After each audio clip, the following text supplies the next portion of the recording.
Decía Carlos Marx que la lucha de clases es el motor de la historia, y creo que no le faltaba razón, pues la historia ha sido una constante lucha entre aquellos que querían transformaciones sociales, que querían avances, que querían reformas sociales y económicas y políticas, y aquellos inmovilistas que querían conservar sus privilegios para mantenerse en el poder.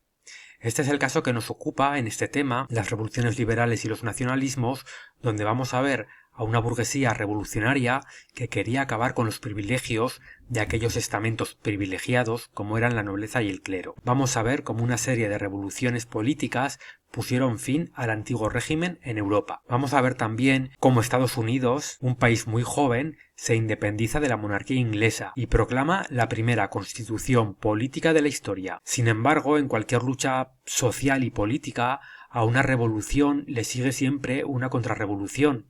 Y así ocurrió en Europa, donde una serie de monarquías intentaron, tras la Revolución Francesa, volver al antiguo régimen. Sin embargo, eso no fue posible. Todo esto lo vamos a ver en este tema, comenzando con la Revolución Americana.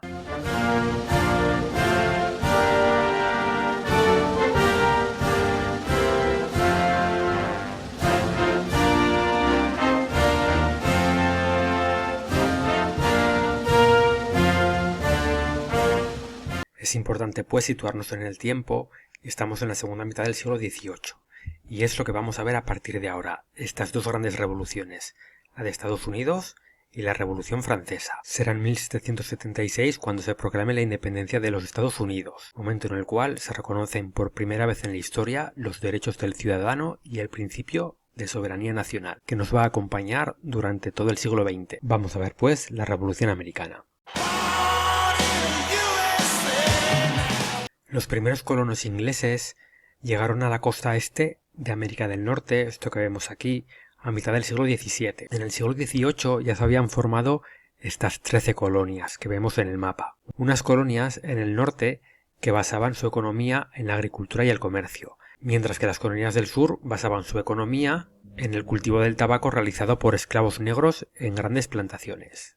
Uno de los principios fundamentales del colonialismo y del imperialismo es promover la dependencia económica de las colonias con respecto a la metrópoli, en este caso de las 13 colonias con respecto al Reino Unido. El Reino Unido quería disponer pues de las materias primas americanas, sin embargo no tenía ningún interés en desarrollar la industria colonial y además de todo ello se reservaba el monopolio comercial, es decir que las 13 colonias no podían comerciar por su cuenta, no eran independientes económicamente. Por lo tanto, el origen del problema entre las 13 colonias y el Reino Unido tuvo un detonante económico, ya que las 13 colonias se querían desarrollar económicamente y veían en la monarquía británica un muro que les impedía avanzar. Además de este conflicto económico, también se agravó la situación política, ya que el rey inglés, Jorge III, trató de establecer algunas leyes que regularan los impuestos en las 13 colonias. Y en respuesta a ello, las 13 colonias hicieron un boicot a los productos que llegaban desde el Reino Unido. En 1773, el Parlamento británico estableció las Tea Acts,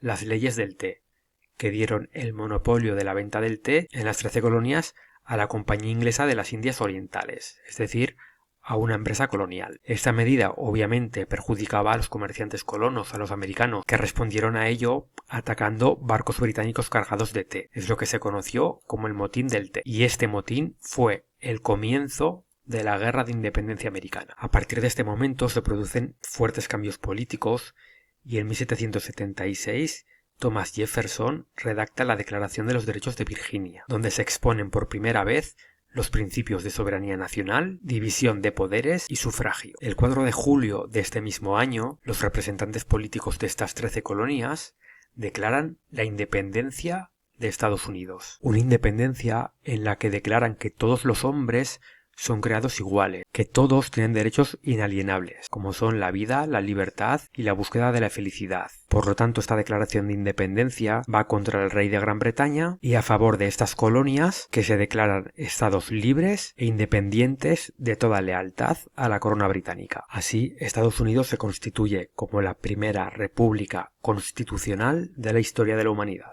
Pero claro, el Reino Unido no iba a aceptar la independencia de las 13 colonias, así como así. por lo que le declaró la guerra a estos insurgentes americanos. Una guerra larga que va de 1775 a 1783. Estos colonos ingleses, liderados por George Washington, fueron apoyados por Francia y por España, países enemigos del Reino Unido y que lo querían debilitar, razón por la que apoyaron a estos revolucionarios americanos, no porque España o Francia fueran repúblicas constitucionales, más bien al contrario, eran monarquías absolutas. En este sentido hay que entender el tablero de juego geopolítico. Siempre que se apoya a un país no es porque se esté de acuerdo con él en sus ideas políticas, sino muchas veces, como es el caso, por tener un enemigo común y por su interés en debilitarlo. En este caso, el enemigo común de Francia y de España, pese a ser monarquías absolutas, era Inglaterra. La guerra termina con la Paz de Versalles en 1783, en la que el Reino Unido reconoció la independencia de Estados Unidos. Unos años después, en 1787, se aprueba la Constitución de Estados Unidos, que es la primera constitución política de la historia. En ella se reconocían, volvemos a insistir, la soberanía nacional y la separación de poderes, el legislativo, el ejecutivo y el judicial. Así, en 1789, el mismo año que comienza en Europa la Revolución Francesa, George Washington se convierte en el primer presidente estadounidense.